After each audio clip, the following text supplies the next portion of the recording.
le colonel Seyss Herbo qui arrive, qui renverse le président Lamizana et qui va maintenant prendre la gestion du pouvoir, diriger la Haute-Volta et on va quitter de la Troisième République pour entrer encore dans un régime d'exception à partir de 1980.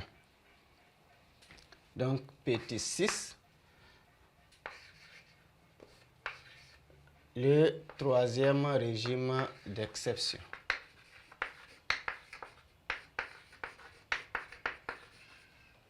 Troisième régime d'exception, 25 novembre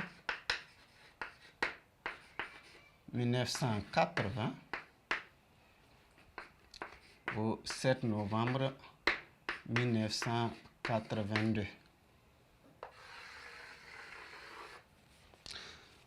Le troisième régime d'exception, c'est un régime qui va connaître également qui va connaître aussi une situation politique très mouvementée, surtout dirigée par le colonel Seyss Herbo, mais avec des acteurs encore plus bouillants, des acteurs encore plus tenaces, des acteurs qui n'hésitent pas vraiment à secouer, à provoquer, à vouloir proposer autre chose, surtout Thomas Sankara, qui est nommé secrétaire chargé à l'information.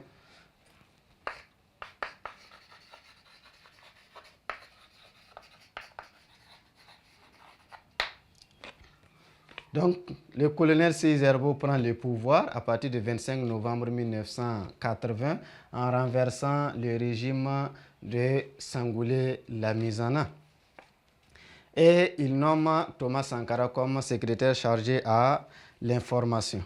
Mais ce régime-là, la cohabitation entre les deux hommes est difficile, entre Seyss Herbo et Thomas Sankara. Thomas Sankara qui critique ouvertement la gestion du pouvoir par le colonel Seyss Herbo. Et finalement, lui-même, il va finir par démissionner. Mais il démissionne et on le met en résidence surveillée. Il démissionne en déclarant malheur à ceux qui bâillonnent leur peuple. Donc le président se sent indexé, il se sent visé. Donc il va utiliser tous ses moyens pour pouvoir faire taire Thomas Sankara. Il le met en résidence surveillée.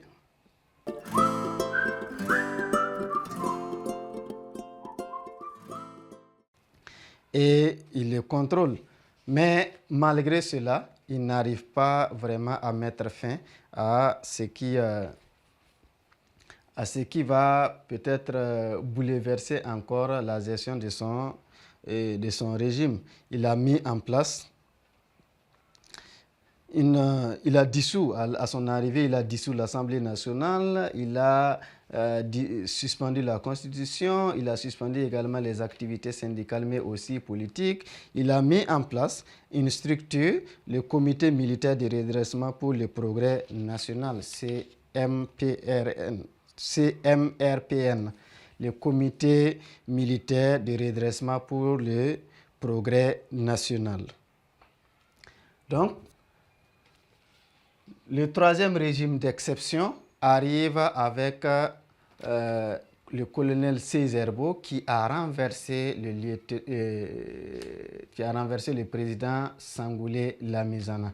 Seyss Herbo qui arrive à partir du 25 novembre 1980 va mettre en place le comité militaire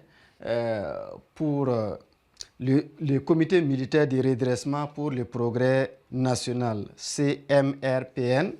Il suspend la Constitution, il dissout l'Assemblée nationale, il suspend également les activités des partis politiques, mais également les activités syndicales. Il choisit Thomas Sankara comme son chargé à l'information, le secrétaire chargé à l'information. Mais la cohabitation entre les deux hommes demeure difficile. Thomas Sankara aussi a sa vision des choses qui ne cadre pas trop avec ce que le président veut, ce que le président fait.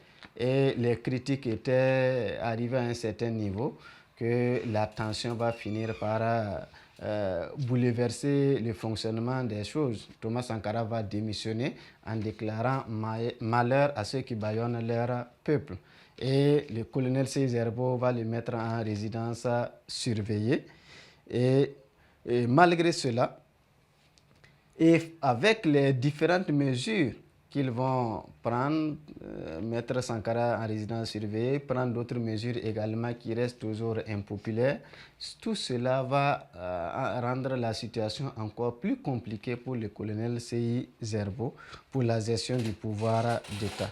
Donc à partir du 7 novembre 1982, le régime de Seyss Herbo tombe à la suite d'un coup d'État organisé par les mêmes éléments de Sankara. Il y a Jean-Baptiste Ouédraogo, il y a Blaise Compaoré, ainsi de suite. Mais c'est Jean-Baptiste, le médecin commandant Jean-Baptiste Ouédraogo qui arrive au pouvoir à partir du 7 novembre 1982, après la chute du régime du colonel Seyss Herbo.